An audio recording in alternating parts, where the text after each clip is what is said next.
অনুরাগের ছোঁয়ার সূর্য দীপা ফ্যানদের জন্য সবচেয়ে বড় খারাপ খবর। এসভিএ প্রোডাকশন হাউসের অনুরাগের ছোঁয়া ধারাবাহিকের মাধ্যমে প্রথমবার জুটি বাঁধে দিব্যজ্যোতি দত্ত এবং স্বস্তিকা ঘোষ। অনুরাগের ছোঁয়া 2022 সালের 9ই ফেব্রুয়ারি থেকে শুরু হয়।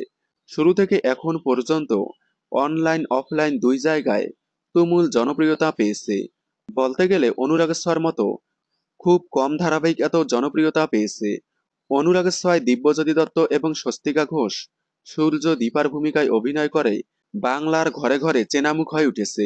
অনেক পুরনো জনপ্রিয় অভিনেতা অভিনেত্রীদের সাথে নাম লিখেছেন সূর্য দীপা।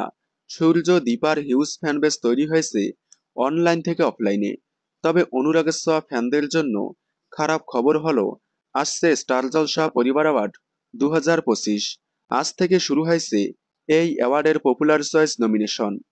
তবে নমিনেশনে সেরা বউ, সেরা বর এবং সেরা জুটির তালিকায় দেখা গেল না সূর্য দীপাকে।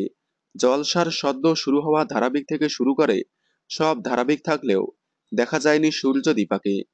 মানে এবছরের নমিনেশনে সূর্য দীপা থাকছে না, শুধুমাত্র সেরা পরিবারেই থাকছে অনুরাগের ছোঁয়া। 2024 সালে সেরা বর, সেরা বউ পপুলার চয়েস সূর্য দীপা হয়েছিল। তবে এবার কেন পপুলার চয়েস সেরা বর, সেরা বউ এবং সেরা জুটিতে সূর্য দীপাকে রাখা হয়নি তা বলা যাচ্ছে না। প্রসঙ্গত 2024 সালেও সেরা জুটি নমিনেশনে সূর্য দীপাকে রাখা হয়নি। এবছর সেরা বউ, সেরা বর, সেরা জুটিতে সূর্য দীপা না থাকায় আপনাদের কতটা খারাপ লেগেছে কমেন্টে জানাবেন। বাংলা বিনোদনের এই ধরনের সকল আপডেট সবার আগে পেতে চ্যানেলটি সাবস্ক্রাইব করে পাশে থাকা বেল আইকনটি বাজিয়ে দিন। ধন্যবাদ।